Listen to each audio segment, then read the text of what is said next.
Hey, it's Damon, and today I'm giving a shout out to Susie, a new supporter for the Who Am I Really podcast on Patreon. When I logged into patreon.com recently, I saw her name and an AU designation next to her contribution, and it hit me.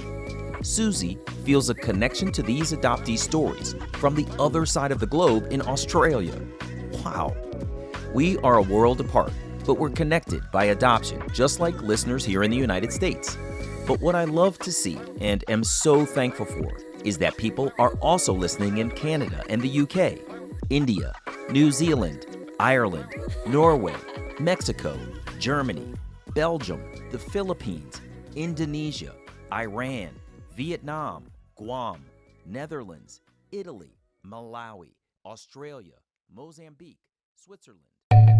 It's about my birth mother having a baby and not being prepared, and her family not accepting it, and my birth father's family, they didn't accept it. And it's about trying to get rid of a problem, and then it's about my adopted parents wanting a baby, and it's about an adoption agency wanting money. It doesn't really feel like it's about me. So I'm gonna go ahead right now and make it about me. Like, I have to protect my spirit.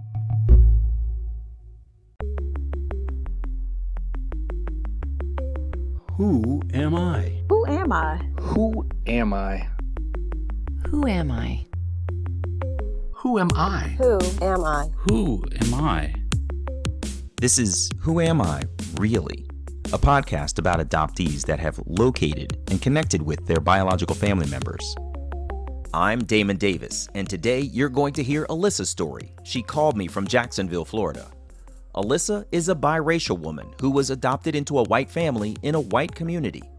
Living without racial mirrors, she realized in her youth she was missing a connection to the black community. Alyssa was able to locate her biological parents quickly. Alyssa's relationships with her biological parents are strained for now, but she holds out hope that her birth mother will come to understand how she feels, appreciate that she's doing the work to maintain her own happiness, and that they can reconnect one day. This is Alyssa's journey. Alyssa's parents had tried to have children, but they were unsuccessful, so they adopted her. She was the only adoptee in her immediate and extended family, and she didn't know any other adoptees growing up. It was just her, as far as she knew. Alyssa said that with white parents, as a biracial girl, it was pretty obvious that she was adopted to anyone observing her family. It was kind of overwhelming because everyone knew that I was adopted. And I think that that really bothered me more than I realized back then. But I was really the only one. I was the only adopted person that I knew most of the time.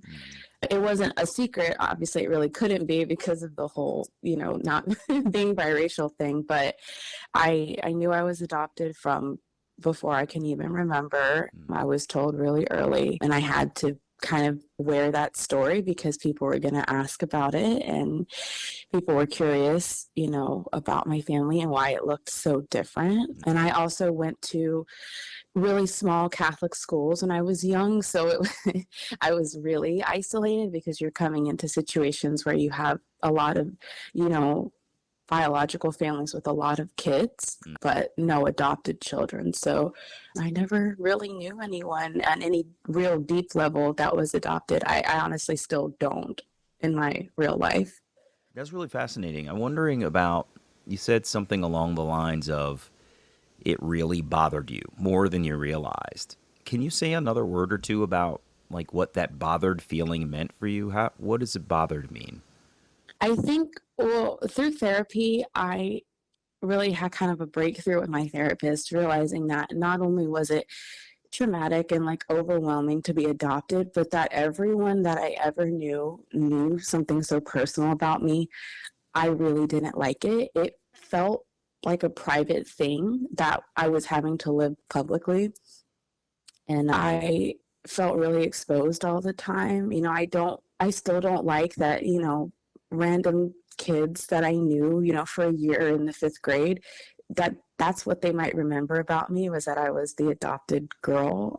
It wasn't something I was like consciously thinking of. And it took me a long time as an adult to realize I don't have to tell people anymore.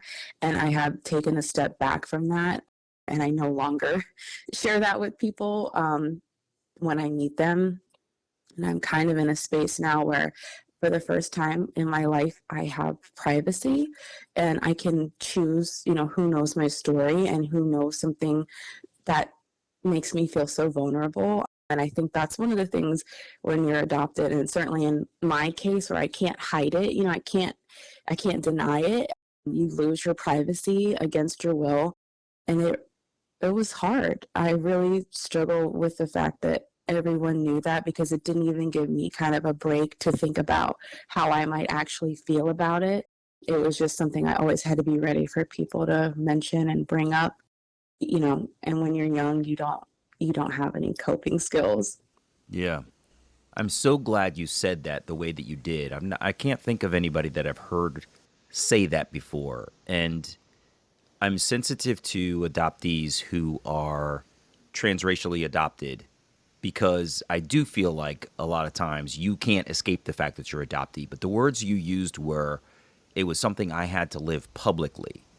And basically, I heard you say something along the lines of, it was a private fact about me that I had to live publicly. And I've never heard it expressed that way before, but that's really interesting to hear because we talk a lot about mirroring, like an adoptee's desire to look like the people around them, but not necessarily the way that you said it, living something private in the public sphere.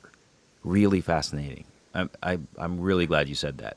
I'm going to carry that one and use it again because I think it's so accurate. And I don't think a lot of people have had the ability to sort of express it that way. But I think what you've said is absolutely correct. Wow.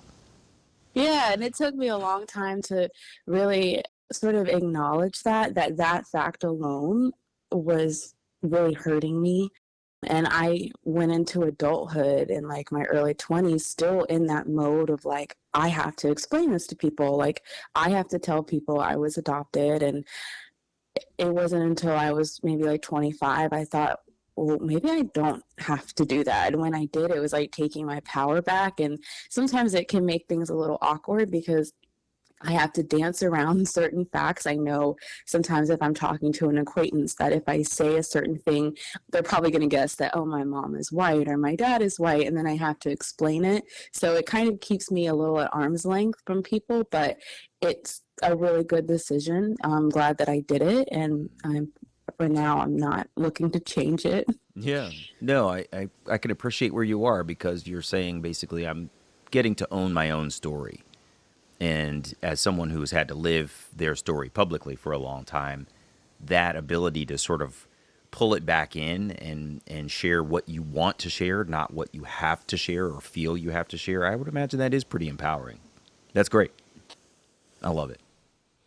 So tell me, what's the makeup of your family, first of all? So you said your parents are white. Did you have siblings?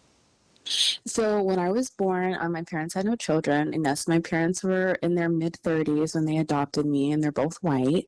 And then when I was 6.5, my mom had a biological child, my sister, and it was pretty unexpected. Both my parents were in their 40s at that time, and we all thought that it was just going to be the three of us. And that's kind of what they told me because they didn't really have any information otherwise. And we had it was really the three of us. It was a strong family unit, and I was happy. I didn't take the news of a potential sibling well, not really because of the angle of her being biological, but because my parents had told me it would be us three, and I actually threw quite a fit. And it's like the most famous story in my family is that my parents sat me down and told me, and I dramatically screamed at them that they lied, and I ran into my parents' bedroom and threw myself on their bed and was kicking and screaming and crying. And my dad came in and talked to me, and later that night after I'd calmed down, my dad was with me, and I told him if it was a girl, then it would be okay and I would play with the baby. But if it was a boy, I wouldn't be interested in it. And thankfully it was a girl, and it's my sister. She's 23 now. I love her so, so much. So I'm really happy that she's in our lives. But at first, I didn't take it well because I was the typical kind of like spoiled only child. And at the time, I was the only girl, like cousin and girl grandchild. So it was just a big change. Yeah, you were super special. It wasn't necessarily about adoption. It was just about being an only child who was going to have the spotlight and attention and other things taken. Yeah, you were a kid and were sensitive to all kinds of stuff, and especially the fact that they said it was going to be just the three of us, and here this major plan change comes along. So yeah, that's it's sad. It's cute, but it's sad because that's the heartbreak of a child, right? So you continue then to grow up as a child who kind of sticks out in her family. Your community, I get the impression, was fairly predominantly white as well. Yeah, absolutely. Up until the fifth grade, I was in two different Catholic schools that were predominantly white. And we lived in white neighborhoods. And, my parents, naturally, the people they were around and their friends, they were white. I don't know if there was a lot of thought about what that would feel like for me. All I know is to be uncomfortable all the time, even when people are being very nice to me and maybe I'm not, being picked on or anything. All I know is to just be different from everyone and be very aware of it.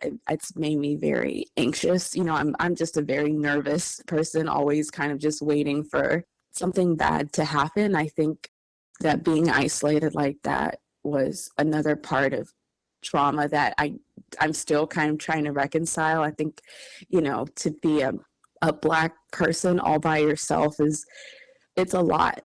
It asks a lot of a child, and I didn't really understand how to, talk to my parents in any meaningful way because they tried, but just their age and the time they come from, and they were just limited by that. And there was only so much they could help me with. So I knew kind of early on, okay, there's a lot of things in my life that I have their support with, but I'm on my own for sure.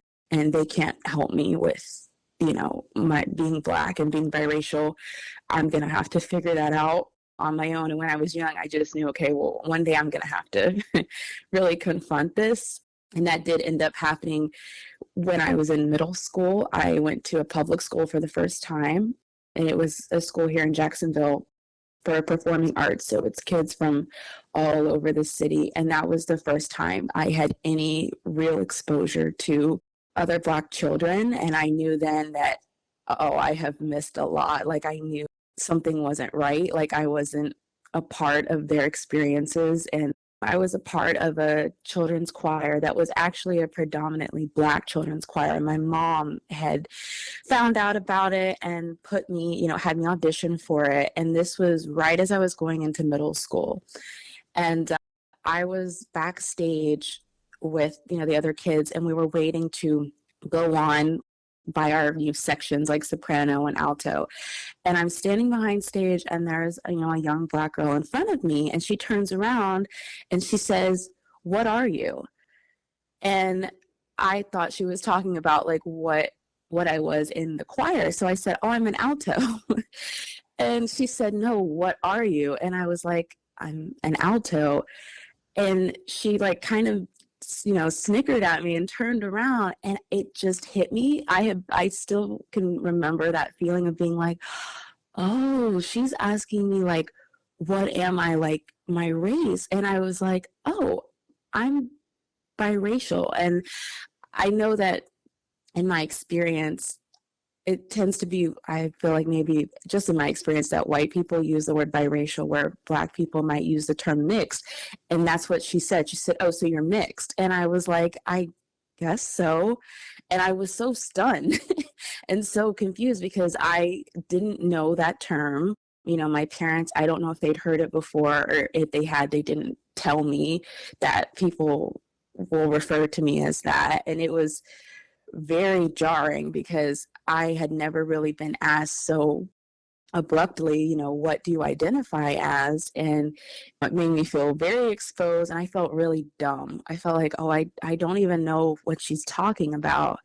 And that was kind of it. She kind of just turned around and didn't really ask me anything else. And it was hard. And again, when you have an all white family, I was like, well, I don't want to tell my mom because like that's embarrassing, it's just like, okay, I'll just keep it. It'll just be something I remember. So yeah, that was really confronting because I had never had anyone just sort of tell me, oh, you're mixed. And then I thought, well, is that a bad word? Like, can I say that? I mean, it's taken me years to feel comfortable with the word mixed, and I don't really use it myself still, but it at least doesn't really make me feel bad anymore. Mm-hmm. Just took a while to learn that that's the word people use, and certainly in the white community, I feel like they tend to say biracial. Mm-hmm.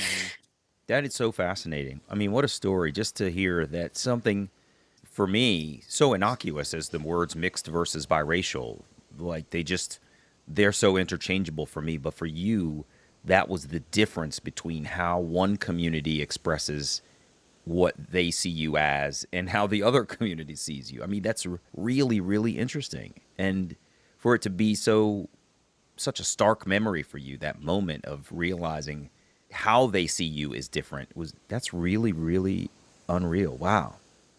And in middle school, as you've said, at a time when you're trying to figure out your own identity, and here this person is expressing how she sees you in a different way than you see yourself, even though it means the same thing. That's just really interesting. Yeah, that was my earliest experience with, again, realizing, okay, I am not having the same experience as other Black children, and I know that I don't really like it, but again, what am I supposed to do? Mm-hmm. I'm 11 years old. I have no control over where I live. My parents, I don't even have the language to express to them that I'm uncomfortable. And, it's not that they don't care. It's just that they don't have to think about something like this. Yeah, that's right. That's right. I'm tuned into what you said about how isolating it was. I've heard people say it before, but once again, you've said it in a way that has really made me think. For a child of color to grow up in a community that is so drastically different from their own with no mirroring whatsoever would be incredibly isolating. I didn't have that experience, so I guess I'm tuned out to it. But I can see exactly where you're coming from, that as you stand alone in your family, you similarly stood alone in your community. And just hearing you use the word isolating was really jarring, but made the picture super clear. Alyssa has the classic adoptee people pleaser personality, to use her words. She said she wanted to do really well in school and make her parents proud. Speaking of her adoptive parents, Alyssa said they're both pretty creative, really into music, and she shares her dad's sense of humor.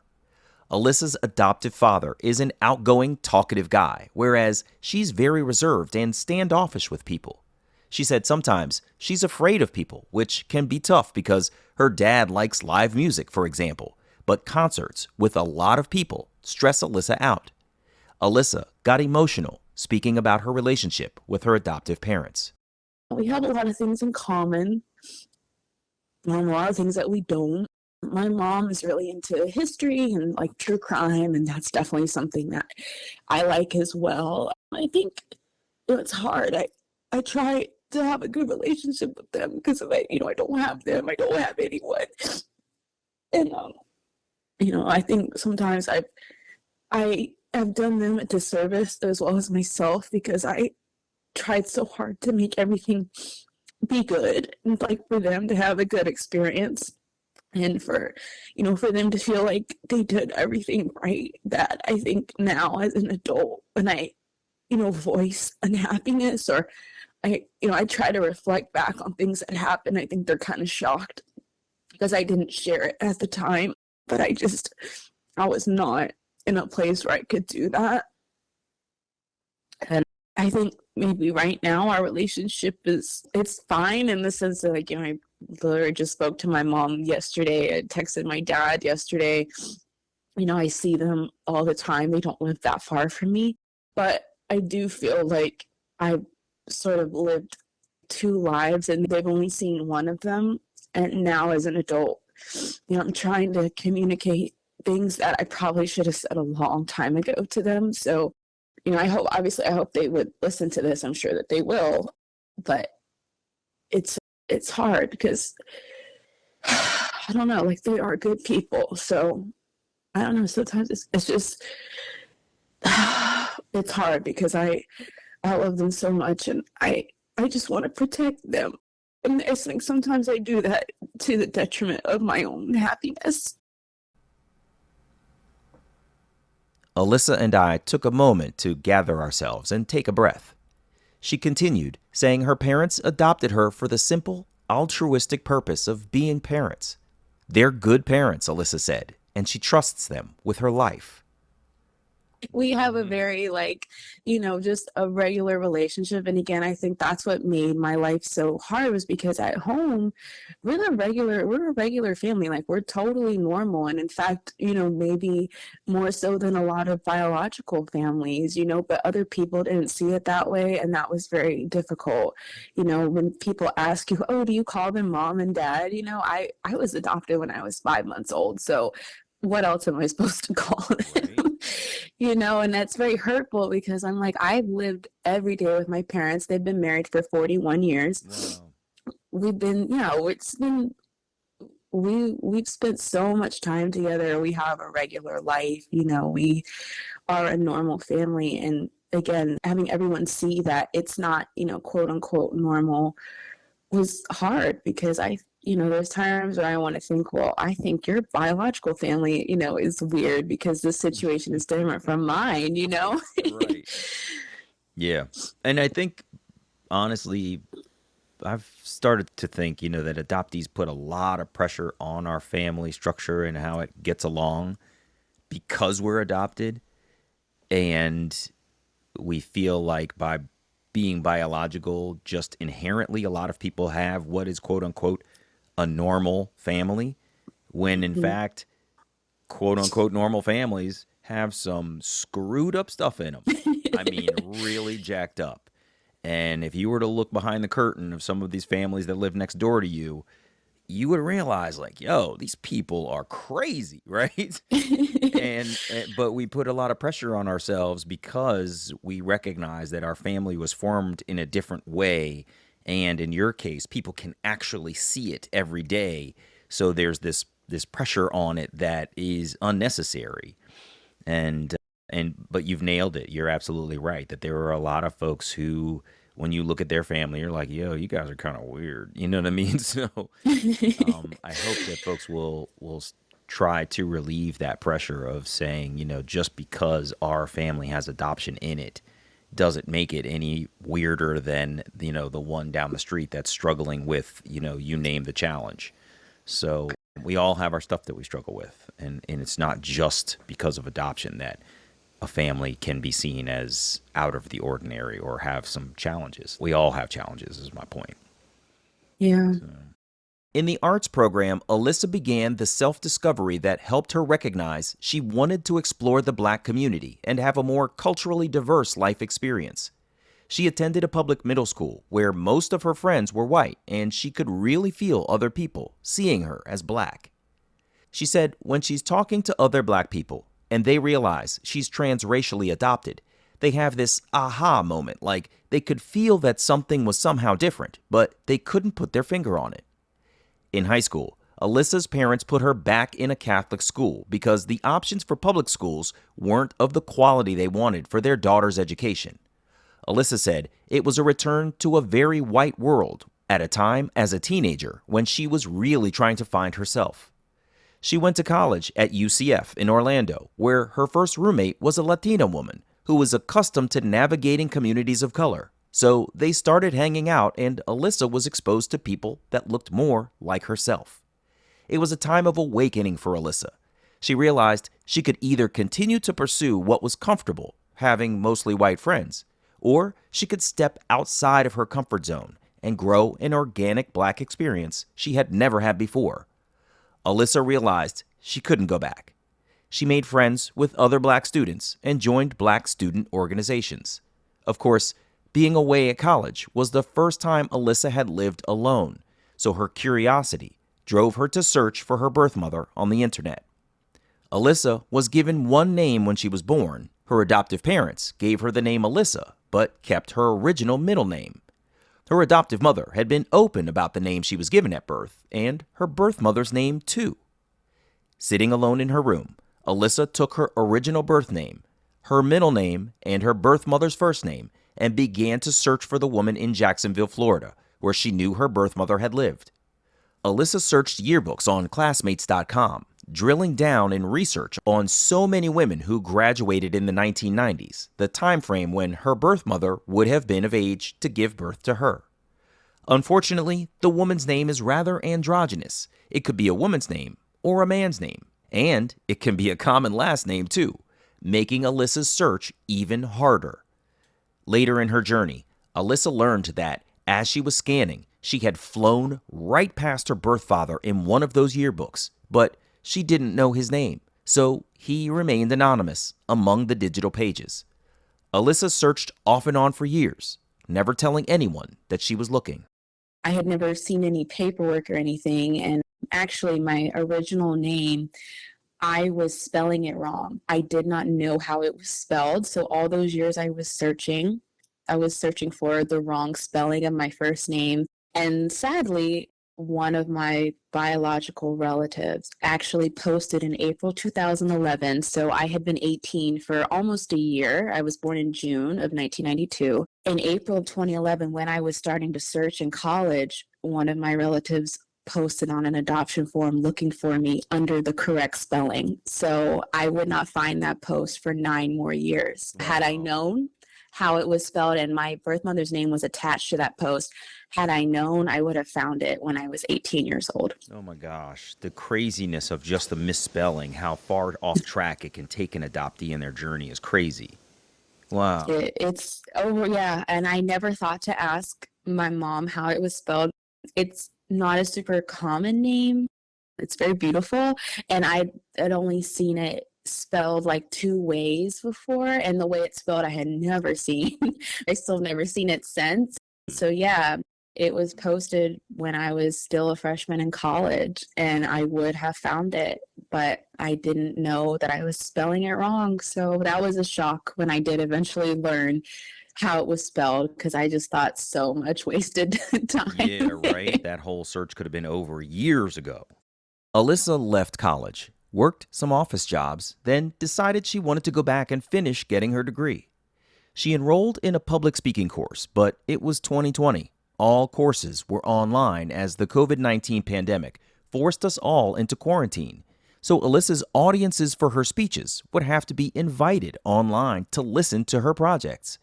For months, Alyssa had unloaded to her longtime boyfriend her decades of her feelings about adoption. After speaking with him, she decided she would do one of her public speaking assignments about adoptee rights to access their records, a subject she was very passionate about. I knew at a certain point that I needed to talk to my parents, because maybe like they do know something. And when I was in this class, I thought, you know what, I'll do this argument, I'll do the speech in front of my parents because I'd love for them to hear it. And I thought maybe this is a perfect excuse for me to ask for my adoption papers. And in early February of 2020, I just texted my parents in our group chat between the 3 of us. I was like, hey, I'm doing a paper and a speech for that class, and I'm going to talk about adoptee rights. And I was wondering if I could see my adoption paperwork. Like, can I have it, because it's mine? And my mom was like, yeah, come and get it. So my boyfriend and I went after work one day. So it was like the week of Valentine's Day in 2020. So it was maybe like a Tuesday. We went down to my parents' house, and I didn't know what to expect. If it was a box, what it was. And I have to admit this now, and I'm sure, if my parents listen to this, I actually used to try to break into their safe to go and find my adoption paperwork because I knew that's where it was. And when I was young, just sometimes I would try to open it, but I couldn't figure out how to use the lock. And I used to try to open it with all the different things that I could think of. and it never worked. Yeah, we've all And done it. It's so funny. We have all scraped and scavenged and searched and known where the box was and couldn't find something tall enough to get to it or whatever the challenge was. So you're not the only one. That's funny. I had done that over the years when I lived with them, and I just was like, I don't know how to actually work a safe, so just forget it. But then my boyfriend, he really encouraged me, like, just ask them. So I sort of used the speech as a ruse, and I went over there, and my dad handed me one of those like folders that is it's clear on the top so you can see the document inside, and on the back, has like a safe covering. I don't know who did that. It's well put together. I'm assuming it's my dad because it's very much his style to have everything be orderly. And it was just one folder, and I was like, wow, that's it. I kind of expected a little bit more, but that was it. And on the front page, it was kind of like the actual adoption decree, and there was a photograph in there, just like a picture of me, my mom and dad, and their adoption attorney in, the lawyer's office. And I was like, wow, okay, like this is it. And my parents were like, okay, well, this is cool. Like, good luck with your speech. And they were like, well, we haven't looked at these documents in years. Like, honestly, I truly believe they probably had not looked at it in 20 years. I don't know. It was just living in the safe. And when I opened the folder, my mom said, oh, there's a bracelet in there from the hospital when you were born. And it was like a little beaded bracelet, with the different letters to spell out the baby's name. And that was the first time I realized my name was not spelled how I thought it was. And I was like, wow. Oh, wow. And it hit me, and I was like, well, maybe that's why I never got any hits. And I just was like, okay, I put it in my backpack, and, my parents were like, there's a letter in there from your birth mother. And I was like, oh, really? And my mom was like, yeah, we haven't read it in a long time, but I'm sure it'll make you cry. And it was a little weird. Like, I think my parents, they're just uncomfortable sometimes. It's uncomfortable, like, to talk about it. They especially them, they came from the era when people didn't even know they were adopted, so it's Right. uncomfortable for them, and they've made me uncomfortable, and I've made them uncomfortable because I'm pretending everything is fine. But they were like, yeah, this is yours. And my mom told me and my boyfriend, she said, well, I asked Alyssa when she was 18 if she wanted the paperwork. And I truly don't remember that, but I was still pretty much in denial about how everything had felt, for me and what I had experienced. That it's probably true that I told her I didn't want it because she said, yeah, you said you didn't want to look or whatever. And I probably wasn't ready to admit to her that I wanted to do that at 18. But at this point I was 27. So a lot of time had passed, and I felt ready, and that was it. We went home, and I took it into my room, and I was sitting at my desk. And I was like, okay, babe, like I told my boyfriend, okay, I'm gonna look through it. And he was like, all right, he's been so great, and he just let me have a moment. And this is when it gets crazy, because so I was, adopted the old fashioned way. It was a closed adoption. I only know her first name. She didn't even know my name had been changed. She didn't know my family's last name. I did learn that day that my mom and dad had met her, and like had spoken to her face to face, along with my birth mother's, her mother. And I guess I had maybe heard that before but hadn't remembered it. But they did meet her, so they knew what she looked like. And I had asked my mom once, not too long before I got my paperwork, I said, do you think you would recognize her if you saw her again? And she's like, probably. So I was at home, and I'm thinking, okay, I'm going to look through this and see a bunch of non-identifying information, which I did. Just, very generic stuff. My birth father was literally a tiny paragraph at the bottom, him and his mother. It was what I expected. I had been listening to your show, and I had been really sort of, immersing myself in the adoptee world. So I knew what to expect. I was like, okay, like I've already been told so many times, You're not getting a name. It's going to be hard to find it. I always figured I'm going to have to probably hire a private investigator, maybe do, DNA testing, that kind of thing. And I was looking through the paperwork and I'm seeing, just basic stuff about her and her family. And then there's, interviews with my parents, which was really crazy, and just a lot of stuff about them 30 years ago and, their pursuit of having a child and how they decided to adopt me. Being biracial, they actually had to do some level of like diversity training courses and stuff. I mean, very early 90s. I'm sure a lot of it would make us cringe, but they were put through some educational courses about, you're adopting a child that isn't your same race and you're going to face challenges and stuff like that. That's so I interesting guess to hear. I don't know that I've Yeah. heard many people say that their parents were put in some level of diversity training. That's fascinating.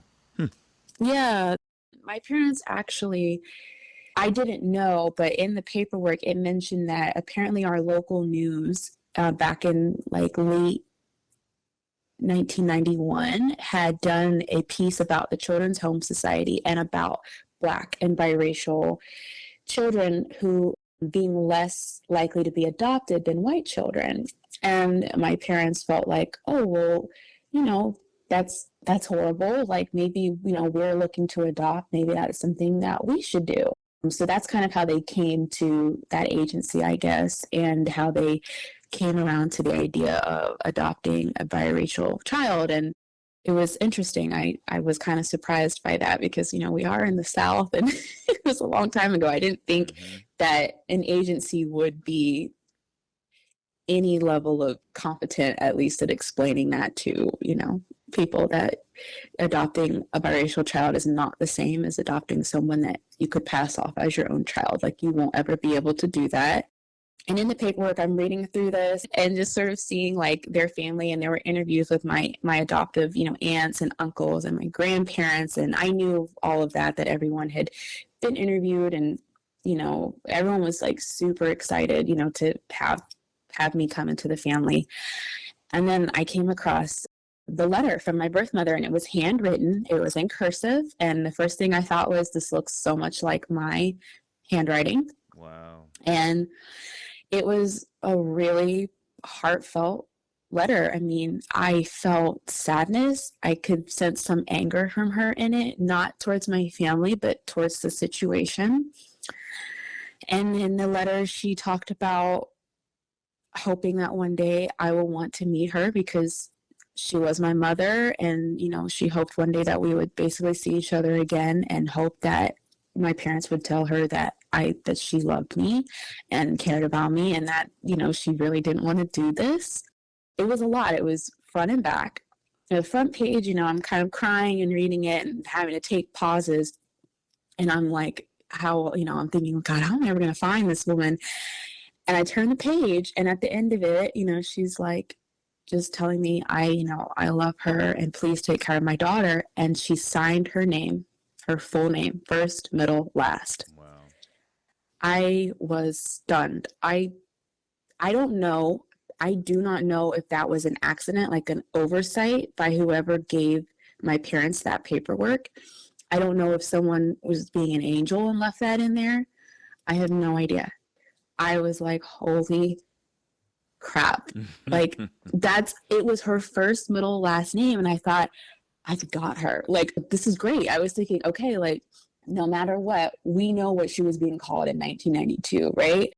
Alyssa went straight to Google, opening one tab with her own birth name, correctly spelled, and what would have been her last name at the time, because it was her birth mother's last name. Then she opened a separate tab where she entered her birth mother's first, middle, and last name. The very first link that came up on the tab with Alyssa's birth name was for the site findmyfamily.org. Alyssa's aunt, her birth mother's younger sister, had been looking for her. It looked like she had added facts about the young woman she was searching for as best as she could remember them, but some of the facts about Alyssa's birth were a little off the mark. Her birth month was off by one. It said July 1992 instead of June. The city where Alyssa was born said Jacksonville instead of Orange Park. Alyssa figured the aunt was looking for her covertly, hadn't spoken to her sister, the birth mother, about the facts, and therefore got a few things slightly wrong. Thankfully, her aunt had left her full name in her post. Unfortunately, her last name is one of the most common last names a person could have, so Alyssa's search for her got really complex. She had no clue how she would find the woman who had left the post online, but Alyssa did know that this woman cared for her, and she had to find her. In that second Google tab with her birth mother's unique name, Alyssa got hits for only 3 women. Somehow, she could tell that one of them wasn't right. This lady lived far away in Hawaii, and it just seemed like a stretch. Through her research, she was able to tell that the woman who posted on findmyfamily.org had lived with a woman with her birth mother's name, and periodically, they lived in the same places.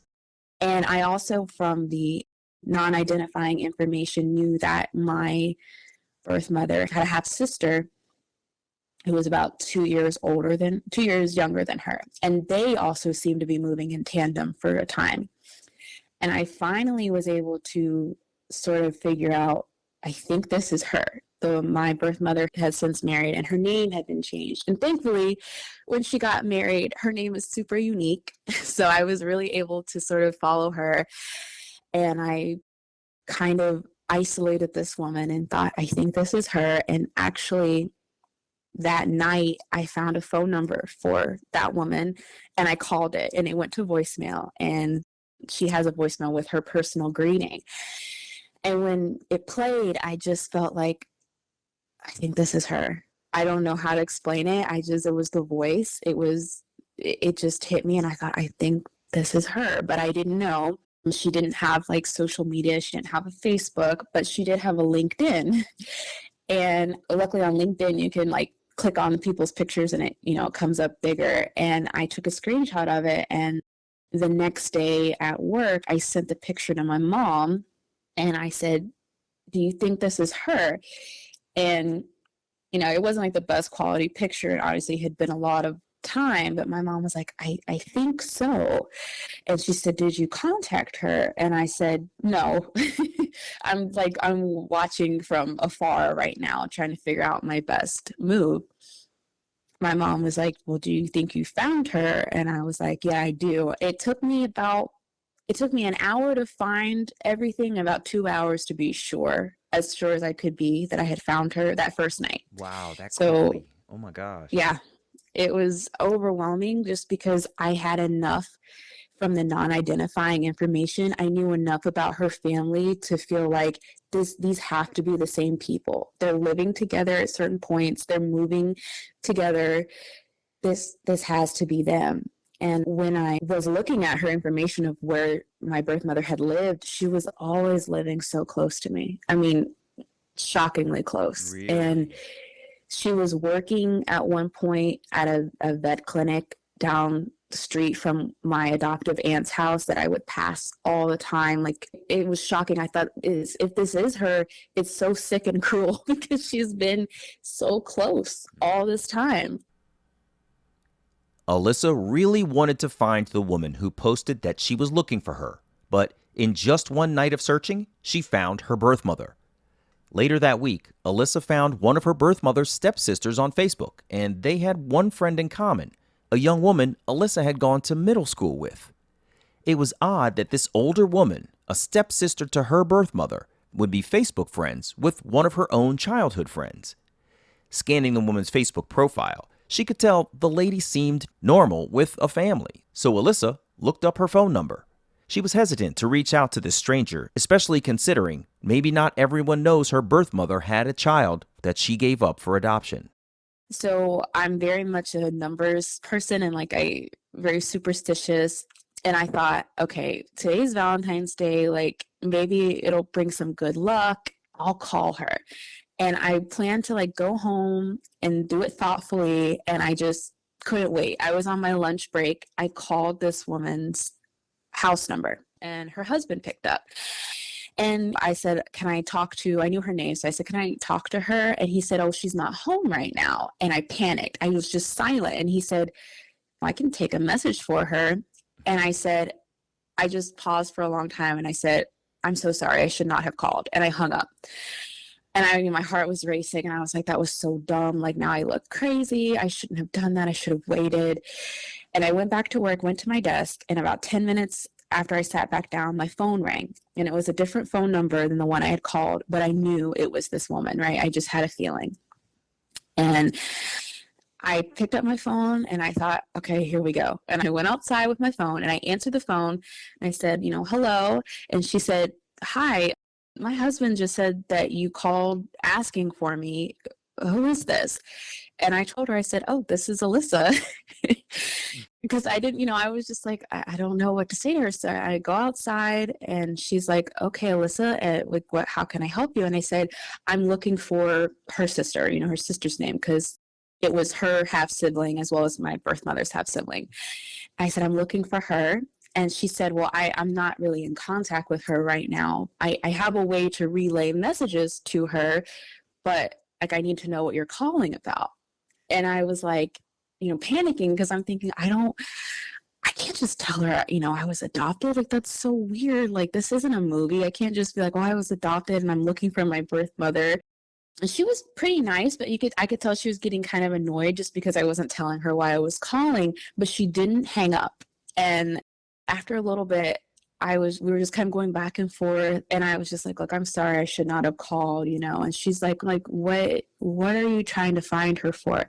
And I said, I said, basically, your sister posted on a website looking for me, and I'm just trying to find her. And she was silent. And then she asked me, she said, were you adopted? Just like that. And, I'm so used to being on defense about it that I just was like, yes, like kind of angrily, because I don't know, you're just so used to being defensive about it.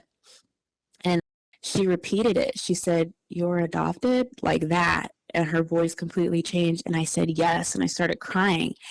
And the next thing she said to me was, oh my God, Alyssa, she's been trying to find you. And she referred to my birth mother by name. And we both just started crying. I was like standing outside of my job, just sobbing into the phone. And she was stunned and she knew exactly who I was. And I said, I'm sorry. I don't want to ruin her life. I don't know anything about her. And I told her I'm only 27 years old. Like, I don't know what I'm supposed to do. And she said, no, she's been trying to find you for a long time. And she couldn't, she didn't know anything. She didn't know my name. And and one of the first things she told me was she did not want to do this. She did not want to give you up. She loved you so much. She tried so hard to keep you. And she said, our family had so many issues. And she's like, it's basically trying to alleviate me of, the feeling that, it was my fault or that, I wasn't wanted. It was amazing. And like I said, she's a mother of two kids who are now preteens and teenagers. But she immediately sort of stepped into mother mode and calmed me down.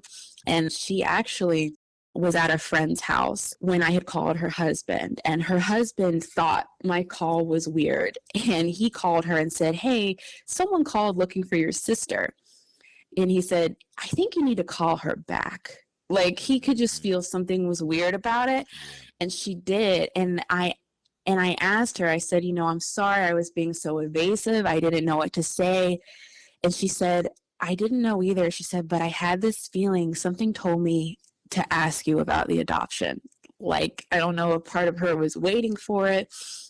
And she, at the time, was actually with a friend of hers who, ironically, had been adopted as a child.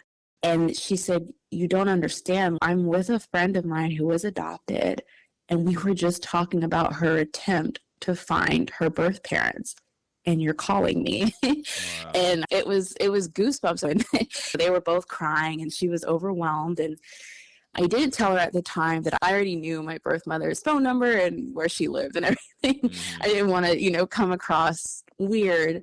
And I said, I don't want to upset my birth mother's life. And she told me, no, you're not. And she told me that she's married and she's living in another state.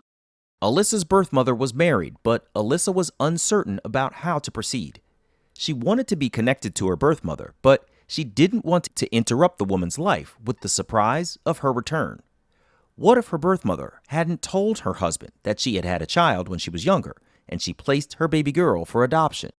If, her half sister reaches out to her and sort of breaks the news gently, and I could just tell from minute one that the woman I contacted, that she was a good person. I could just tell, and we still have a relationship to this day. And I just spoke with her yesterday. I could just tell that this woman was going to come in and help. And she was that sort of go-between third party for us for a while. And I'll be thankful to her forever for that. Yeah, for sure. And I was at work, and I told her, I said, I don't know if my birth mother knows my name. I said, does she know my name now? And she said, no, I don't think she does. And I said, and it was sort of this pause moment. And I knew once I told her my name, my real name now, like it was sort of like that veil being lifted. And I told her, I said, I'm Alyssa, and I said my last name, and I have a very unique last name. It's Russian, and it's people can't really pronounce it. And as soon as I said it, she said, okay, let me get a pen and let me write that down. And I said, that's my name. And she called me by my original name. Like, she called me Alyssa, but she said, yeah, I remember, you by your original name. And I was like, yeah, well, this is who I am now. And she must have looked at her phone, and she said, you're calling me from a Jacksonville number? And I was like, yeah, I live in this neighborhood. And she said, oh my God, like, you're still here. Like, and I actually already knew where this woman lived. And I passed this aunt's house every single day when I drove home from high school 4 years. Oh my God. She lived on a main street. Right there. I've seen her house hundreds of times. My mom worked very close to her. And actually, as a side note, my mom and her not so far removed. And in fact, one of my father's best men in his wedding is a friend of this woman, like very close. It's wow. in such a so big crazy. city. So crazy. And yeah, like it was just very strange. We had so many people in common, and where this woman lives, I have friends that live right down the street. Like I couldn't believe it. Like, we've been so close. I've probably seen her outside her house tons of times. That first conversation was 45 minutes long as Alyssa stood outside of her job in the middle of the workday. The woman reached out to Alyssa's birth mother to share whom she had been on the phone with that afternoon. When the woman hung up the phone, she looked Alyssa up on Facebook and immediately texted back how beautiful Alyssa was and that she had her birth mother's smile. Alyssa texted her boyfriend to let him know she had spoken with her aunt, everything was okay, and she felt like she was about to speak with her birth mother soon. When she finally saw him later that night, Alyssa broke down and cried. Alyssa admitted she didn't know what she might find in reunion, but of all the things she had wondered about her birth mother, at least she knew the woman was still alive. And I guess the most important fact is my birth mother never had any other children. Wow. Yeah, and I wasn't expecting that. I was fully prepared for her to have gone on to have had children. No, I'm her only child. And that was a lot. That was overwhelming. I think, it added to the sadness.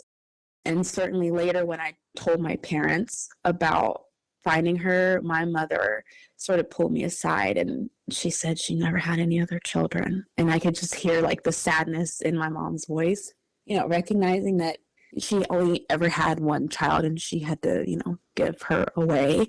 That was a lot.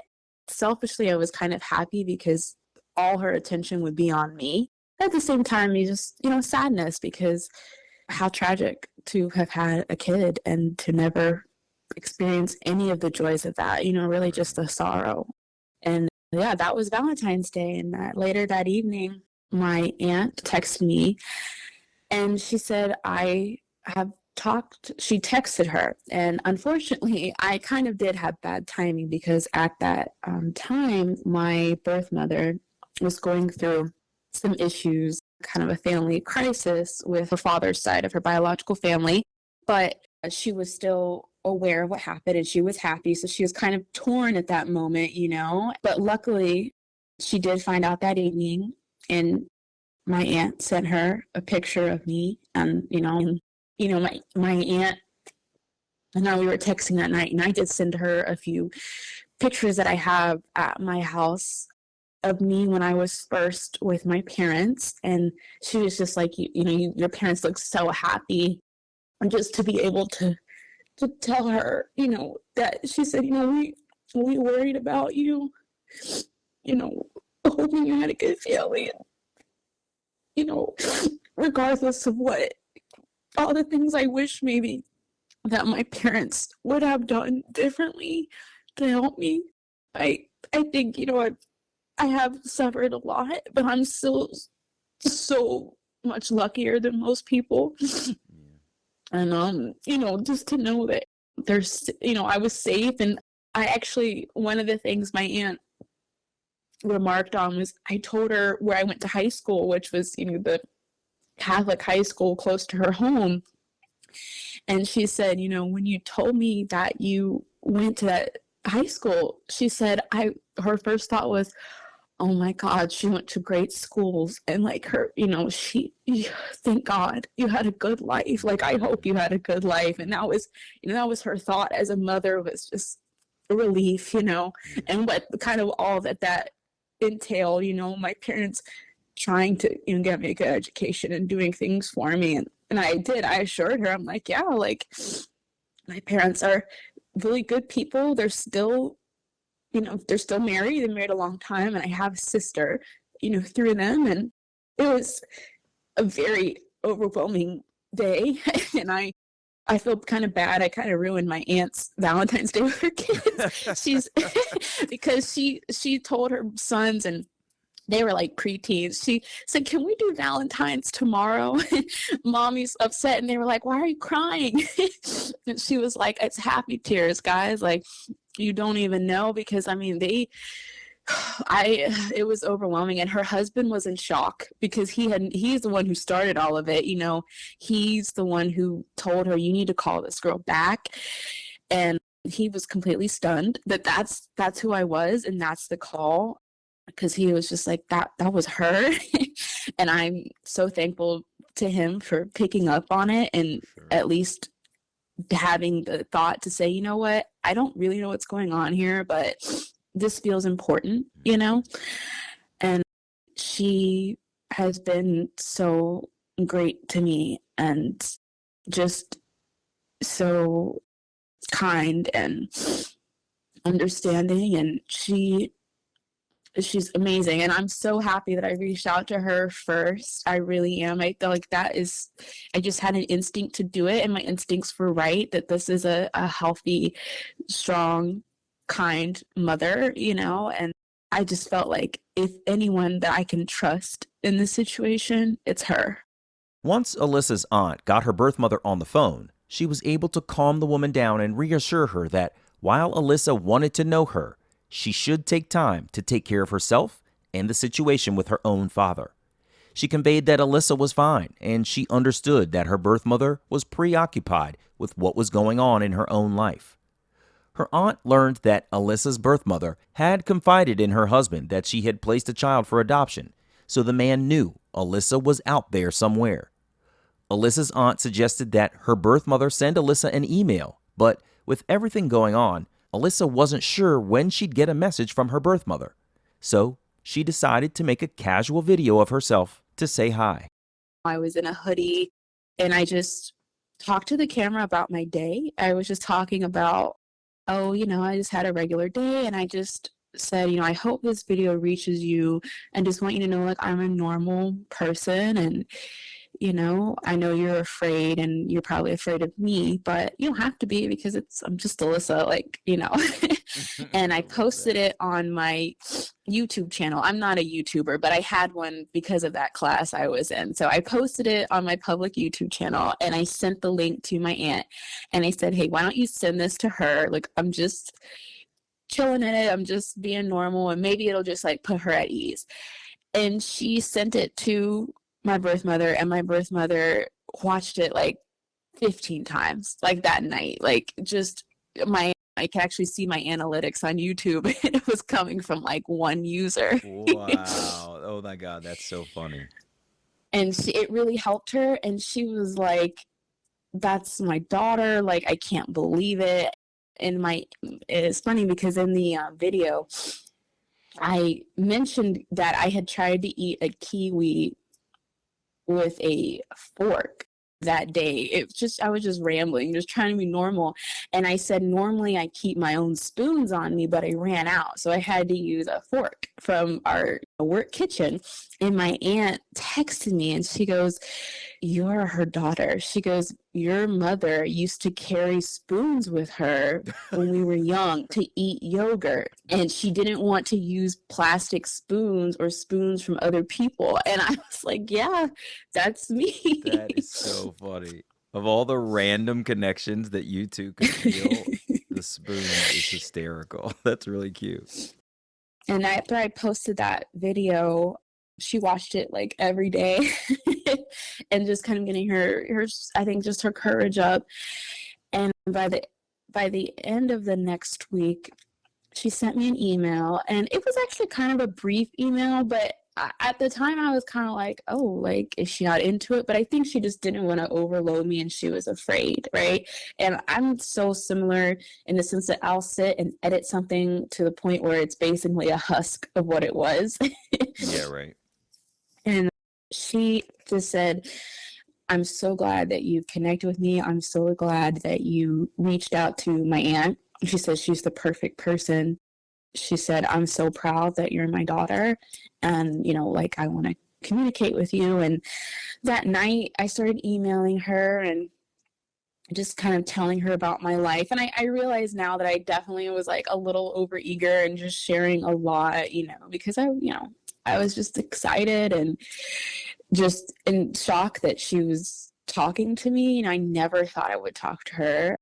And she told me a little bit about her family and where she was living. And I definitely freaked her out early on because she is living in another state in the South. And I had lived in that state for a year and a half. And I actually have passed her home like 30 times.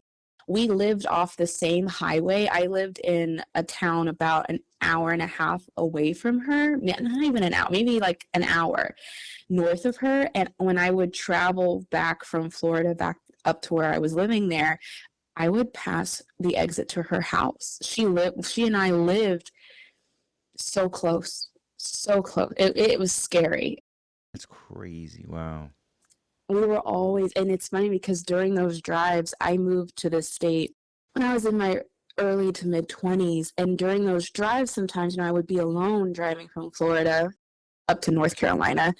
And I would think about her and I was passing her house, all that whole time. And I had no idea she was right there. Right after Alyssa found her birth mother, COVID quarantine separated everyone from each other. About 2 weeks after they started emailing one another, Alyssa and her birth mother had their first phone call.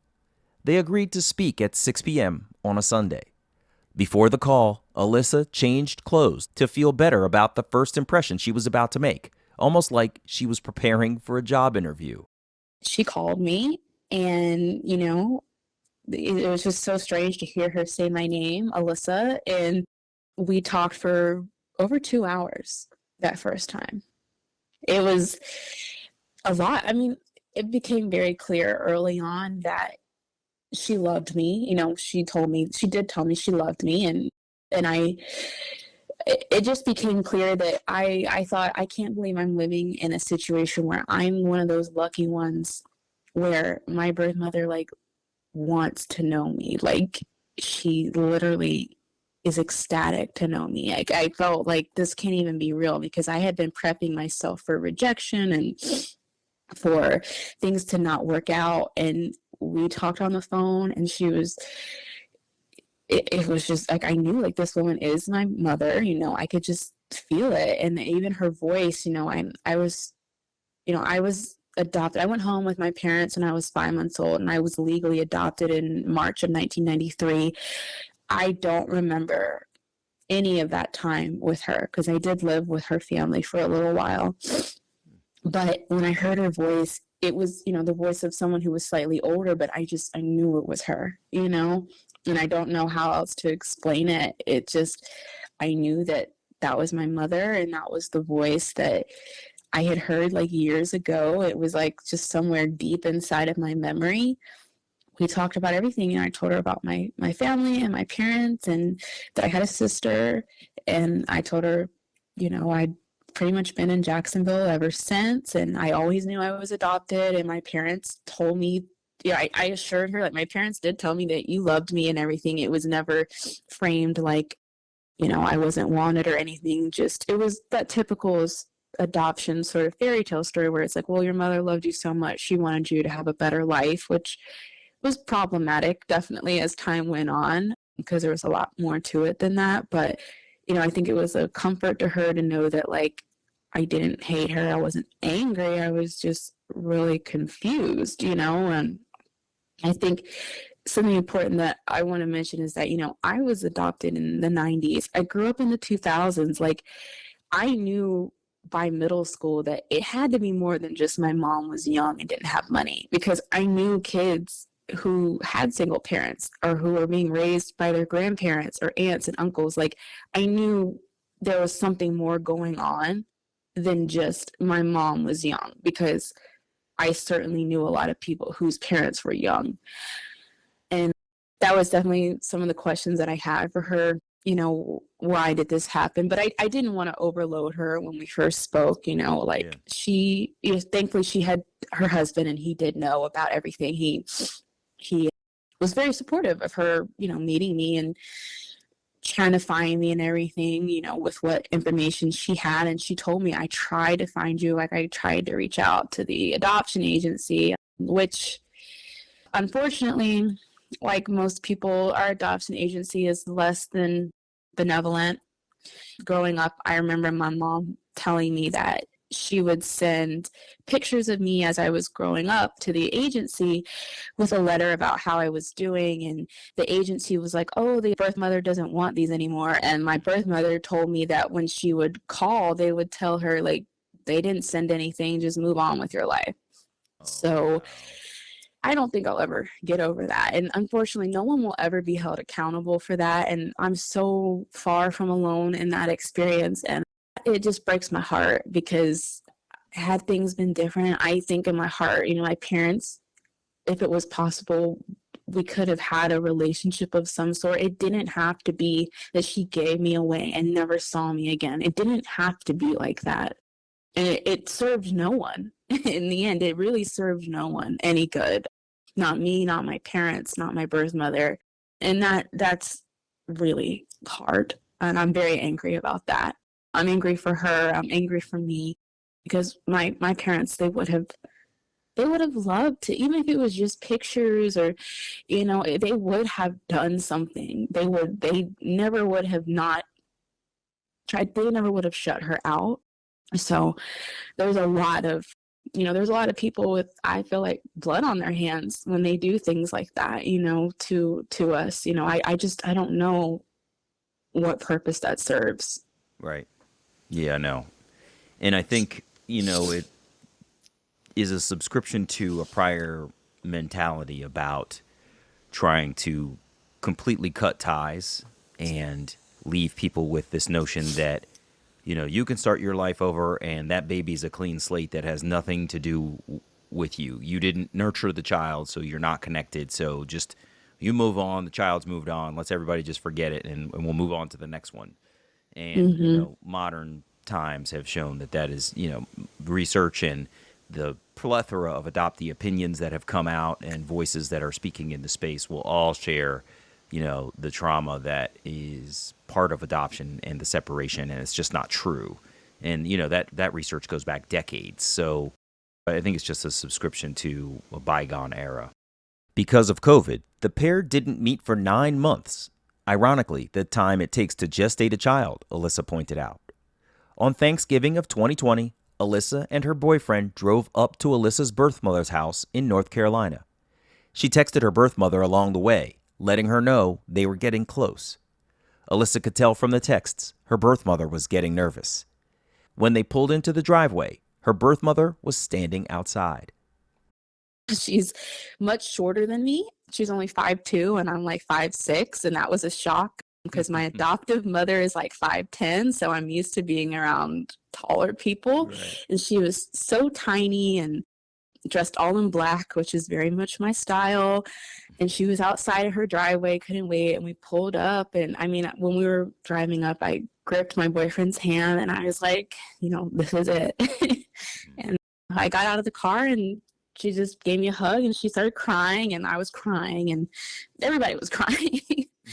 And I presented her actually a huge portrait of me as a 4-year-old.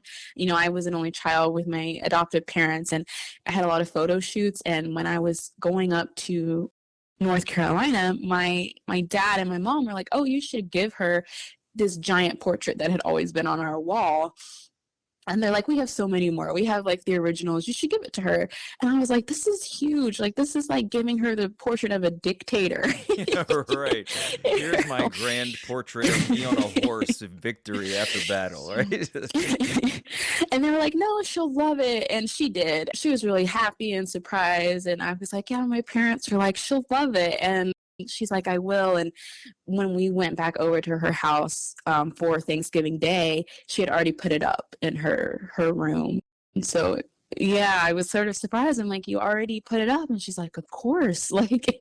But yeah, we went in her home. And I mean, just to be in my mother's home was wild, all her things and her pictures, and just, I couldn't believe it. I just was in shock that she was a real person, and she really lives here. And I had thoughts, of course. I thought, well, what would it have been like, if I lived here?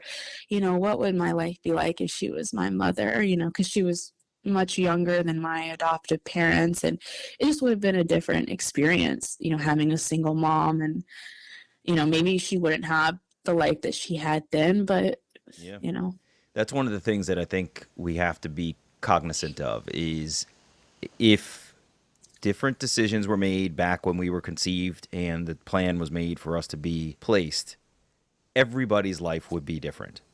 You wouldn't have had the experience with white parents, isolation, white community, but, all of the schools that she was hopeful that you would go to, what she perceives as a good education at a Catholic school, and possibly, the connection to the arts that you ended up with. Just all of those things might have been drastically different. She may have recognized that you had artistic capability, but would she necessarily have had, their resources as a single mother to get you into an artistic school that would cultivate that? Every single piece of both of your journeys would be drastically different. Her struggle might have been so much harder. She may have never met the man that she knows and loves now who is accepting of your presence in the world. She may have met somebody completely different who was, frankly, not as awesome. You know what I mean? So there's just so much to think about when it comes to how would my life have been different had I been here, because it's way more than just what we see and potentially imagine in the moment. There are a lot of pieces that are moving that the gears wouldn't link up the way that they do now. It would be a completely different scenario for everybody involved. Absolutely. I mean, I wouldn't be who I am, and I wouldn't have met the people that I have. And I think this is the only life that I know. I don't know anything else but to have gone through this. And I wish sometimes that I could have maybe one day I don't have this pain hanging over me, but this is my life. There is no option. And I've always in my mind, sometimes I'll think, why me? And the second I think that, I think, why not? Why not you? Like, somebody is going to be adopted on this earth and is going to go through this, so why not you? And, sometimes I'll respond back to that in my mind thinking, well, it hurts so much. And I'm like, well, why not?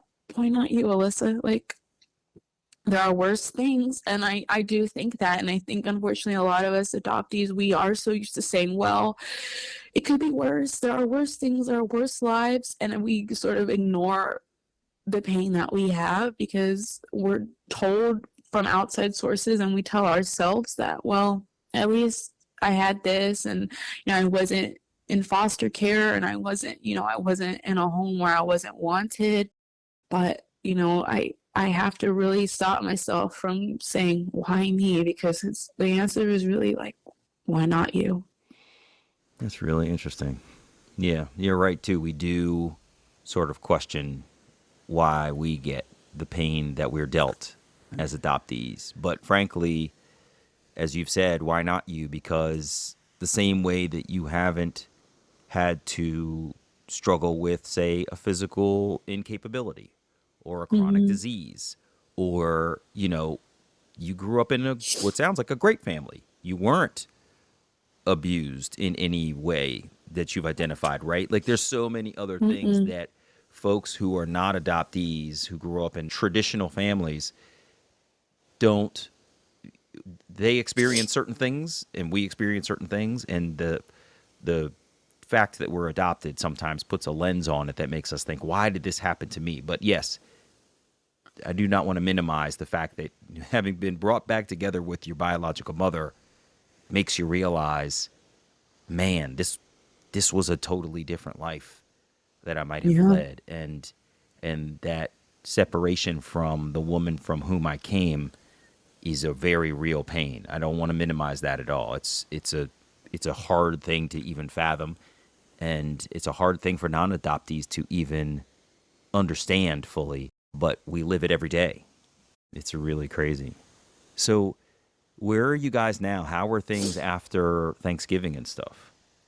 Well, so for a while it was okay. When I was there at her home, we did have a time for several hours. We sat upstairs in her bonus room, and she and I had like a talk. And I'll never be able to ask her all the questions I have, because I just could write a book with everything that I want to know. But after I heard her story, a lot of things that I sort of suspected were confirmed. It was hard because there's a part of me that is very closed off, and I care about my birth mother very much. I always will. I always have. And I told her, I had been so worried about you. You worried about me, but I'm out here thinking, well, I hope this woman who gave up her child is literally okay. I've been worried about you every day, whether I was thinking about it consciously or not, and I care about her. She's not a bad person. She's just someone who's been through a lot. And like we just talked about, the things she's lived through, I couldn't imagine. She's just been through so much. And, no one gives up their child for adoption because their life is great and perfect. Something is fundamentally not okay. And I knew that going in. And I think I also kind of did that thing that I had always been doing, where I tried to be like, everything is fine. I wanted to have a relationship with her over maybe wanting to be right or assert some of my feelings. And when I kind of did become a little more honest, she didn't really take it that well, and she got upset. And I think it's just because she was so afraid of losing me, but I'm not really going to get into all that happened, because she knows what happened. But we basically, by April of 2021, it had been over a year since we had been in communication. We had a disagreement over some things really pertaining to her family, and she got upset with me, and I really just sort of stood my ground and was like, no, you need to know this, because I don't owe your family anything. They don't owe me anything either. And, it's hard. I don't have that biological connection to human beings. Like I always say to my boyfriend, I'm like, I just feel like adoptees are just different types of animals. Like, of course, I have connections and I love my family and I've loved friends and everything. And I have, relationships. But I don't understand that blood tie. Like when people talk about this is my blood, this is my family, that means nothing to me. It's things I see in a movie. It's not my life. And I feel like I'm a people pleaser with my parents, but also when it's necessary, I will definitely assert my opinion and my voice. I try to keep it as real as I can, especially as I've gotten older. I definitely listen to that voice that's like, nope, fight back on that, or like, make a remark to that. And I think my birth mother was very much in a space where she's just been through so much trauma that acknowledging some of the things that her family may have put her through and the way it's affected her and my life, I just think that she's not in a place where she can do that. She might never be in a place where she can do that. And I knew at that point I need to take a step back, and I really am an avoidant. I kind of also avoid like having to tell people I don't want to talk to them. I kind of just blocked her, blocked her phone number, and we just didn't talk for the rest of the year. And I spoke with her in December 2021, and I didn't really get I'd say apology, but I guess I didn't see the growth that I was hoping for, like with that time that we didn't talk. And we last spoke in January of this year. And we got into an argument again. And I think this time, I was pretty upset with her. And of course, I basically told her, like, look, I have to protect me. Like, this whole adoption thing, it really isn't about me. And that's something that is hard maybe for a non-adoptee to understand. Like, it's about my birth mother having a baby and not being prepared, and her family not accepting it, and my birth father's family, they didn't accept it. And it's about trying to get rid of a problem. And then it's about my adopted parents wanting a baby, and it's about an adoption agency wanting money. It doesn't really feel like it's about me. So I'm going to go ahead right now and make it about me. Like, I have to protect my spirit and myself and my heart, because no one else is going to do it appropriately. So I have to. And I, at that point, just knew I need to take a step back and not communicate with her. It doesn't mean that I don't, care for her. I do. I mean, I think about her every single day. Like, I don't know if I could ever go one day without thinking about her now. I mean, that was one thing I kind of picked up on from listening to your show and, being on adoptee Twitter and just reading adoptee stories was like, once you meet them, then you have a second life. You have your life before where you don't know anything and you're just wondering about all the possibilities. And then you meet them and then you have to figure out, how do I go on living my life knowing what I know? Like, what now? And right now I'm just in a phase where I want to focus on myself and my actual life, my real life, like who I really am. And I think that's sometimes what's hard, is that all the drama surrounding my birth and all of that is so opposite of the life that I live and who I am. I feel like both my birth parents, I'm so cautious and I'm so scared to make a mistake and make a misstep. And here they have done something so big and so permanent and that can never be changed. And I am not like that at all, and I also feel really fortunate. I'm like, how lucky am I in a way to be able to like look at my birth families, both of them, because I have had contact with both sides of my birth families. And I see these people, I see the good and I see the bad. And like, most people don't get to look at a bloodline like that and be separated from it. And I'm like, okay, well, I don't want to be like this, right? Like, I'm not going to live my life like that, or, have these thought patterns. It's hard because even now, like, we're not talking and I don't know, like, I don't ever feel like I'll never talk to her again. I just need to see something more than what I saw before. Like, I've been to therapy, I've read self-help books, I've struggled with, depression, but I I have to do the work. Like, I have no choice but to stare directly into the sun with my situation. And she hasn't really had to, in her day-to-day life. And neither has my birth father and his family. But there's no option for me to look away. Like, I have always, from, before, when you're a kid and you're so young, I always had to know that this happened to me. I had to deal with people's reactions to it. I had to figure it out on my, what I felt inside of myself.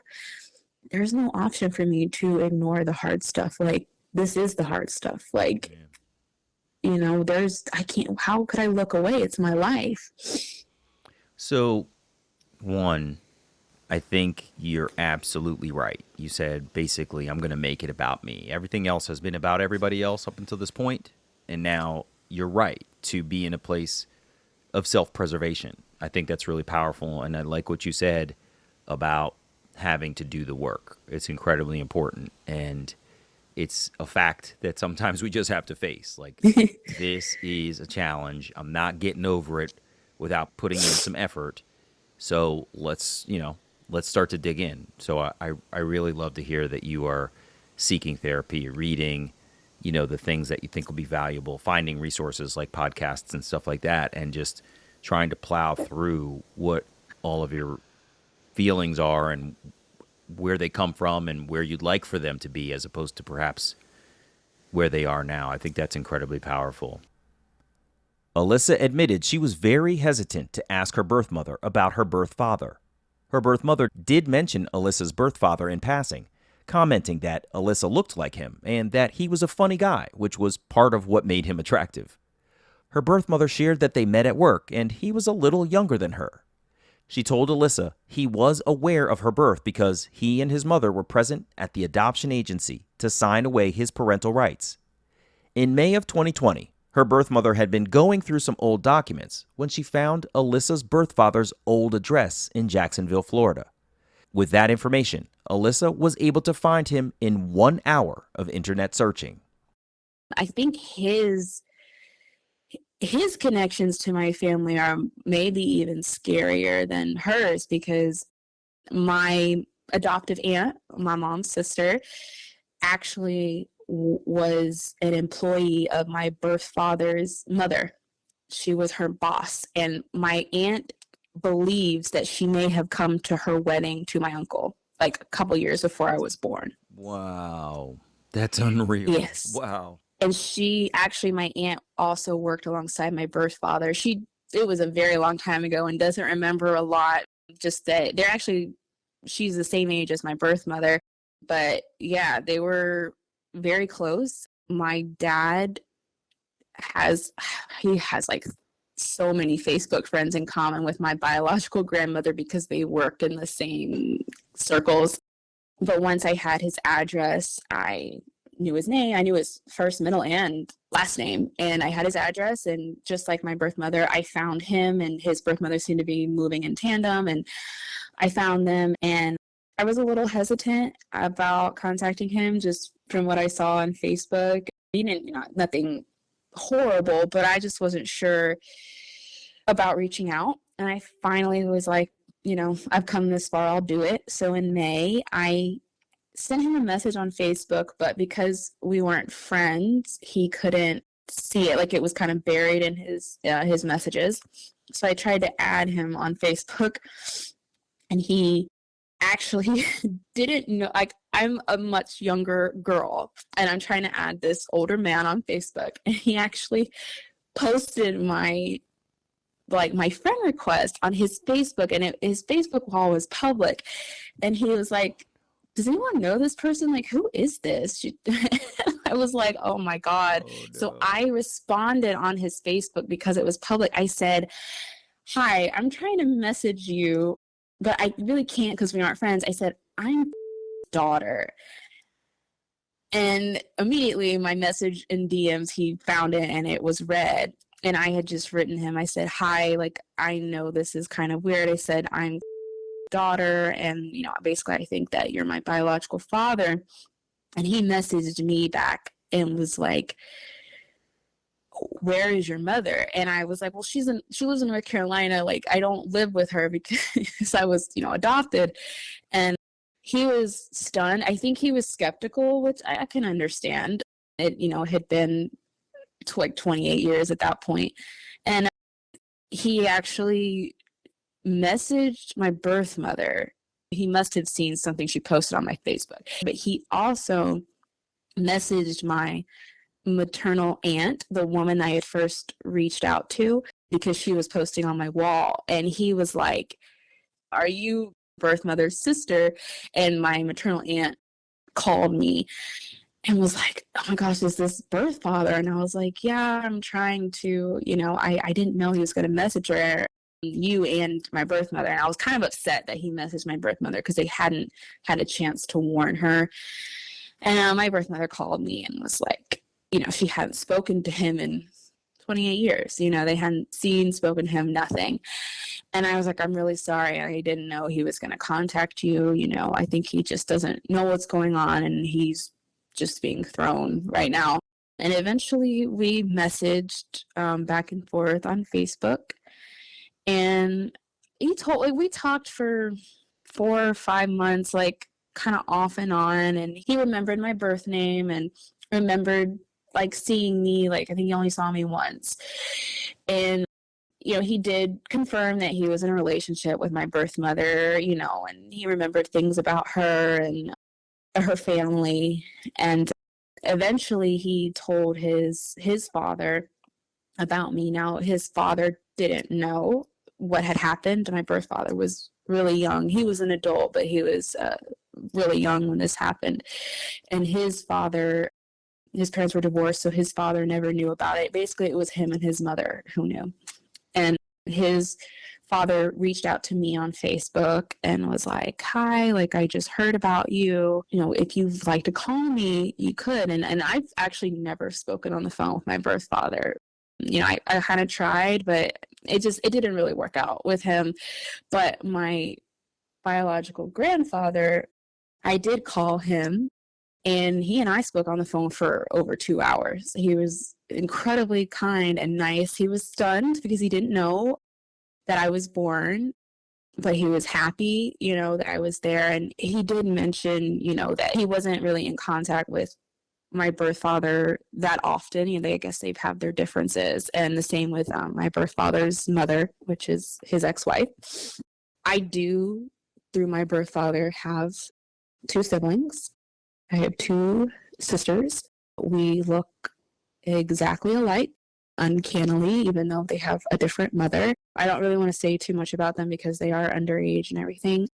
But just so you know, like, he does have 2 children, only 2 other children.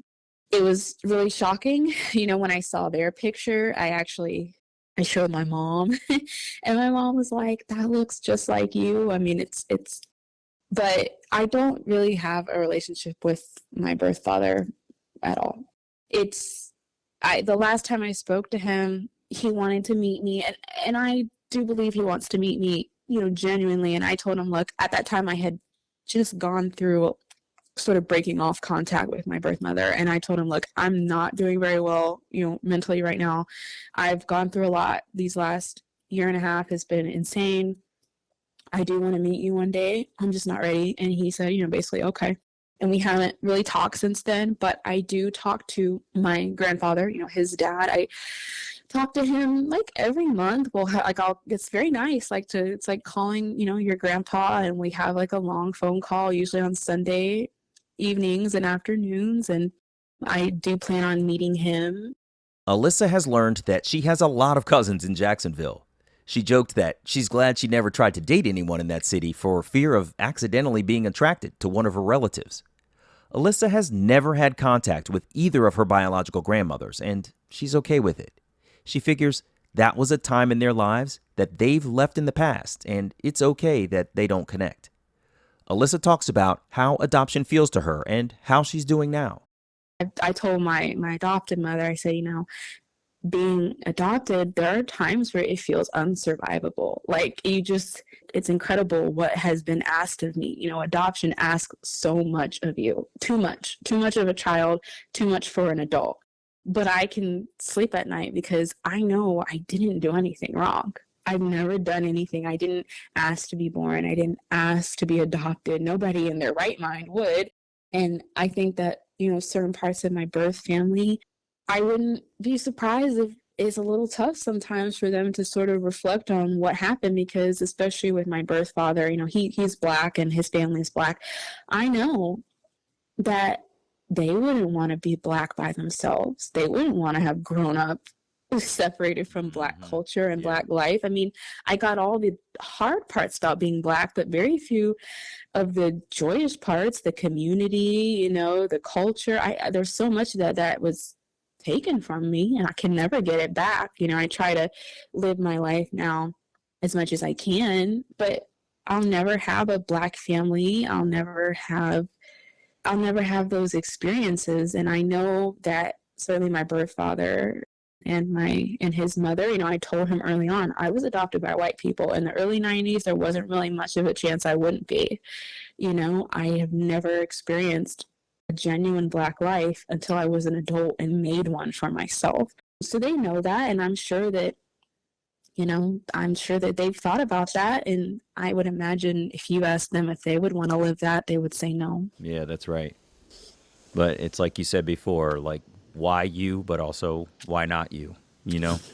It's somebody's going to go through it, and you sound like you have built the strength needed to face everything. And I love your self-advocacy, and I'm sorry to hear that you haven't been able to maintain a relationship with your birth mother. I'm hopeful that time will heal that wound between both of you. And hopefully one day you'll get to be in touch with your birth father too. So, wow. Alyssa, this was unbelievable. You've brought some gems to my lexicon for adoptees, because you dropped some things in the early part of the interview that I'm definitely going to hold on to in terms of, isolation, and I mean, just so many things that I hadn't really put words to before. And I'm so grateful for you for being here. So thank you so much. Thank you. I feel like I was just rambling, so I hope I've made some sort of sense. I have so many thoughts in my head, and I'm so glad that you do stuff like this, because it makes a real difference. Yeah. It really does. No, I'm really glad that you said in the beginning you were nervous, and I'm glad you sort of found the courage to move forward with sharing everything, because these stories are not rosy, and you clearly had a lot you wanted to say, and I'm so glad for that, because I don't get the sense that you get to talk about it in full depth all of the time. So this is really good, and I'm glad you're here, and I'm glad you're working through it all, okay? Thank you. Of course. My pleasure. It was good to hear from you, Alyssa. You take care, all right? Okay, thank you so much. Yeah, I'm so excited, and I do plan to have my parents listen to this, and I don't think they know what podcasts are, but they're about to find out. Mm-hmm. And I do hope one day that my birth mother can listen to this as well, because there's so many things that she needs to know.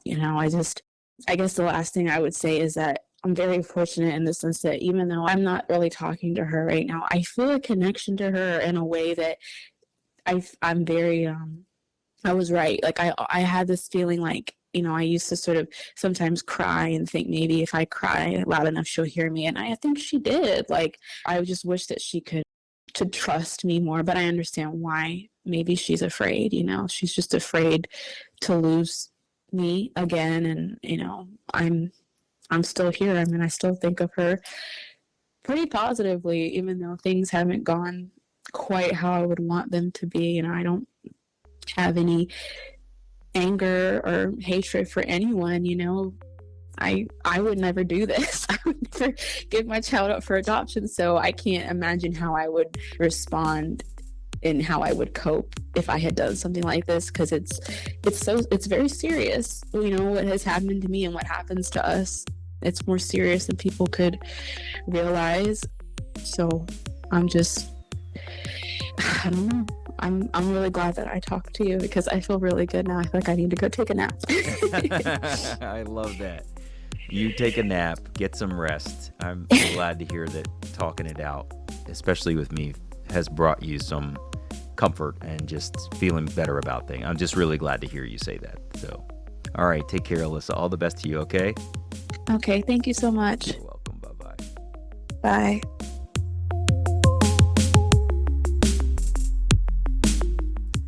Hey, it's me.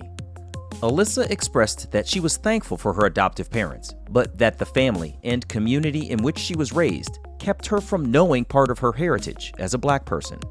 It was so impactful to hear Alyssa talk about how challenging it was to live her adoption publicly, even though it's something that she holds as private about herself. I thought it was really great that her first connection to her maternal aunt is one of her most cherished relationships in reunion. Of course, I'm with Alyssa in hoping that her birth mother will come around to understanding Alyssa's perspective on her adoption and will find strength to accept Alyssa's feelings and be back in contact with her in a healthy way. Naturally, her birth mother may have some processing to do to face the hard stuff herself. I'm Damon Davis, and I hope you found something in Alyssa's journey that inspired you, validates your feelings about wanting to search, or motivates you to have the strength along your journey to learn, who am I really? If you would like to share your adoption journey and your attempt to connect with your biological family, please visit whoamireallypodcast.com/share. You can follow the show at facebook.com/WAIReally. If the show is meaningful to you, you can support me with a contribution to keep it going on patreon.com/WAIReally.